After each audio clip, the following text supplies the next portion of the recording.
வணக்கம் வணக்கம். AB tours and travels Chennai. இன்றைக்கி வந்துட்டு லாஸ்ட் டே.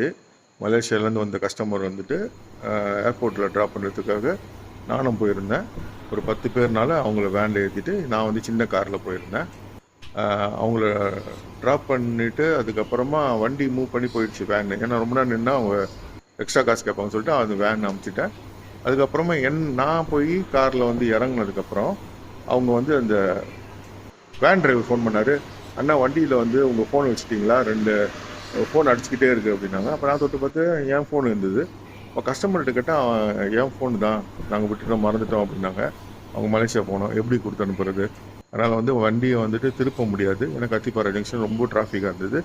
அதனால் நான் வந்து சின்ன வண்டி அனுப்பி அந்த வேனில் இருக்க ஃபோனை கொண்டு வாங்கன்னு சொல்லிட்டு அனுப்பி வச்சுருந்தேன். அதுக்கு இந்த வண்டி வந்து போயிட்டு ஒரு ரவுண்ட் அடித்து திருப்பியும் வந்து என்கிட்ட ஃபோனை கொடுத்து கீழே இறங்கும் போது அங்கே 85 ருபீஸ்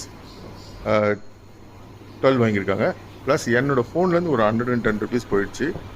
சரி, கீழே போனதுக்கப்புறம் ஏன்ப்பா இந்த மாதிரி 2 12 எடுத்திருக்கீங்க, 2 இது எடுத்திருக்கீங்க அப்படின்னு கேட்டதுக்கு, அப்படி தான் இதெல்லாம் வந்துட்டு நீங்கள் எங்களுக்கு தெரியாது, ஏதோ ஒரு ஆஃபீஸ் சொல்லி அங்கே போய் கேளுங்க அப்படின்னு சொல்லிட்டு எடுத்து அமுச்சு விட்டாங்க. திருப்பியும் நம்ம வந்து அங்கே வெயிட் பண்ணி கஸ்டமர் எல்லாம் வயசானவங்க, ரொம்ப எல்லாம் 70 80 அந்த மாதிரி ஆளுங்க. அப்போ நாம் வந்து அங்கே சப்போஸ் லக்கேஜ் இங்கே ஜாஸ்தியாக இருந்ததுன்னா நம்ம இருந்து வாங்கிட்டு வரலாம் சொல்லிட்டு நாங்கள் வெயிட் பண்ணி பண்ணும்போது திருப்பி என்னை வந்து ஏற்றிட்டு கீழே வருது. பிளாக் பண்ணி ஓரமாக நிறுத்திட்டு 500 ருபீஸ் ஃபைன் போட்டாங்க. கமர்ஷியல் வெஹிக்கிள் வந்து ஒரு தடவை தான் ஏர்போர்ட்டுக்குள்ளே வந்துட்டு போகணுமா. ஒயிட் போர்டாக இருந்தால், அதாவது வீட்டில் யூஸ் பண்ணுற வண்டியாக இருந்தால் 10 தடவை கூட வரலாமா. ஆனால் கமர்ஷியல் வண்டி ஒரு தடவை தான் வரணுமா. என்ன அநியாயம். அந்த ஃபைனோட இதெல்லாம் பில்லாம் போட்டிருக்க பாருங்கள்.